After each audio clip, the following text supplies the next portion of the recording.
In this sixth lecture on doctrines, those legal doctrines involved in litigations, we would like to discuss the doctrine of res sub judice and their introduction and meaning, purpose, and how it derived from the Latin term, and the very application of the doctrine of res sub judice is found under section 10 of the Civil Procedure Code.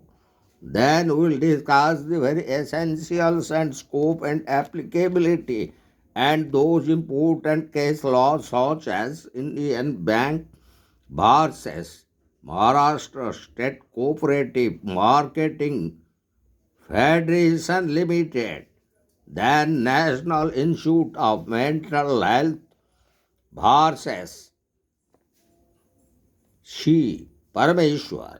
Then also we'll discuss another important landmark judgment relating to Messrs.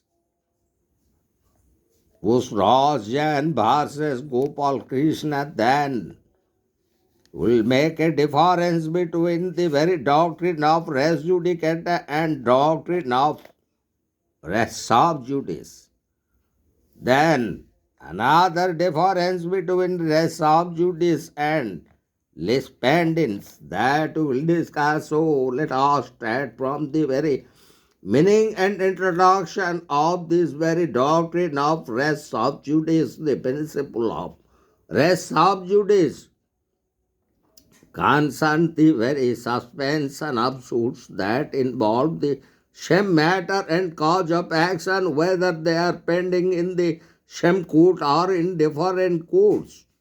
If a new suit is filed with the same issue and cause of action, then it would be involved the same parties and title as a previously instituted suit. The new suit will be deemed stayed if the earlier one is under consideration. Why a competent court with competent jurisdiction? The stay can only be adhered by courts with competent jurisdiction and inherent powers. So the very term sub judice is derived from the Latin terms, which in English means under judgment, reflecting this very doctrine. This rule significantly aims to prevent duplicate litigation by ensuring that only one court addresses the matter in dispute. This principle specifically pertains to trial phase of a suit and does not affect the initiation of a new suit. It allows for interim orders such as injunctions or stays and applies to appeals and revision as well. The very object of this doctrine of res judicata, as we found under the very principle laid down under Section 10 of Civil Procedure Code, the primary goal of res sub judice is to avoid multiple lawsuits over the same issue, thereby preventing conflicting judgments and ensuring consistent resolution. It helps manage judicial resources efficiently, reduce unnecessary litigations, and protects parties from under legal harassment. Why? Consolidating disputes into a single forum, the principle promotes fairness and judicial efficiency. To apply the very provisions of Section 10 of the Civil Procedure Code, there are certain conditions, such as there must be two suits, one that has been one that has been previously instituted and another that is subsequently filed. The second condition that the matter in issue in the subsequent suit must be directly and substantially the same as in the previously instituted suit. And the third one is that the suit must involve the same parties or their successors.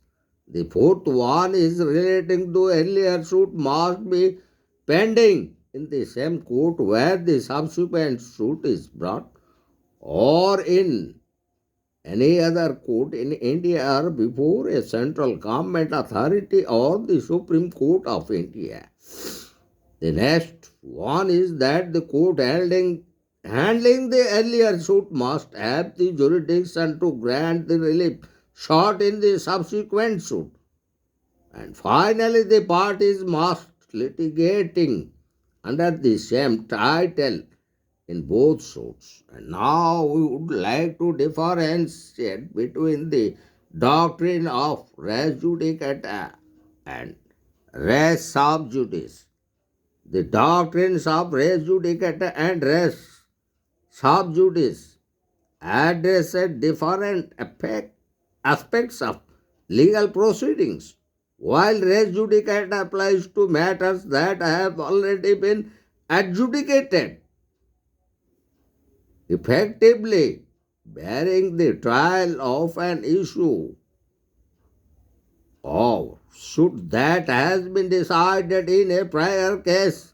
In contrast, res sub judice pertains to matters currently pending trial or sub judice, preventing the trial of a suit if the same issue is being considered in a previously instituted suit. So, one is when the suit pending in a foreign court, according to the explanation added to Section 10 of the Civil Procedure Code. An Indian court is not prohibited from trying a subsequently instituted suit if the earlier suit is pending in a foreign court. And the second one is inherent power to stay. Even if Section 10 of the Civil Procedure Code does not strictly apply, a civil court has the inherent power under Section 151 of the Civil Procedure Code to stay a suit to ensure justice is served. Similarly, courts have the discretion to consolidate the foreign suits between the same parties if the issue in dispute are substantially similar and the very contravention, in case that a decree issued in violation of the provisions of Section 10 of the Civil Procedure Code is not void and cannot be disregarded in execution proceedings. It is important to note that Section 10 bars only the trial, not the initiation of subsequent suits. Therefore, if parties agree to proceed with a subsequent suit, they cannot later challenge the validity of these proceedings. And another difference relating to interim orders. A stay of proceedings under Section 10 does not prevent the court from issuing interim orders. Even if a suit is stayed, the court retains the authority to make interim orders such as attachment before judgment, temporary injunctions, appointment of a receiver, or amendments to the plant or rate in statement. And now we'll discuss another difference between another two important doctrines. One is the doctrine of res sub judice and doctrine of lispendence, while doctrine of res sub judice dictates that There should not be concurrent suits between the same parties on the same matter and cause of action in different courts. In such cases, the court must stay the latter filed suit. But in contrast, in lis pendens, as outlined under section 52 of the Transfer of Property Act 1882 prevents the transfer or dealing with immovable property during the pendency of a suit or proceeding in a court where the right to property is in dispute. This doctrine ensures that property rights are not altered in a way that would affect the outcome of the original legal proceedings. So, here why we want to make a summary about the very difference while res sub judice prevents multiple lawsuits on the same issue between the same parties. In case of lis pendens, which restricts transactions involving immovable properties during the course of legal proceedings as per section 52 of the Transfer of Property Act 1882. So, now we'll discuss those important landmark judgments involving the very doctrine of res sub judice. So, the first one is in case of in Indian Bank versus Maharashtra State Cooperative Marketing Federation Limited, where in 1998 the Supreme Court clarified that Section 10 does not apply to summary suits under Order 37 of the Civil Procedure Code until the trial begins after a leave to contest is granted. The court overturned the High Court stay order allowing the summary suit to proceed. And in another important landmark judgment that was we have to discuss relating to National Institute of Mental Health and Neurosciences versus C. Parameshwar. So, exactly where it was decided that the very question of the very doctrine of res sub judice, if it is found, then they could have the competent jurisdiction to apply its authority and powers as per section 10 of the Civil Procedure Code. And in another important case, that is Guru Prasad versus Vijay Kumar, the court ruled that the principle of res sub judice does not permit courts to adopt alternative procedures for adjudicating a suit in a way that serves the interest of justice. It is essential to understand that res sub judice is a procedural rule that courts must follow. It does not grant an inherent legal right to the parties. Consequently, as per the obtaining of a stay, the suit is not absolute right of the party involved. And in another important landmark judgment of 1969 in the case of Raghu Prasad Gupta versus Sri Krishna Uda, the Supreme Court determined that the doctrine of res sub judice does not apply when the issue in a subsequent lawsuit is entirely different from the issue in the initial lawsuit.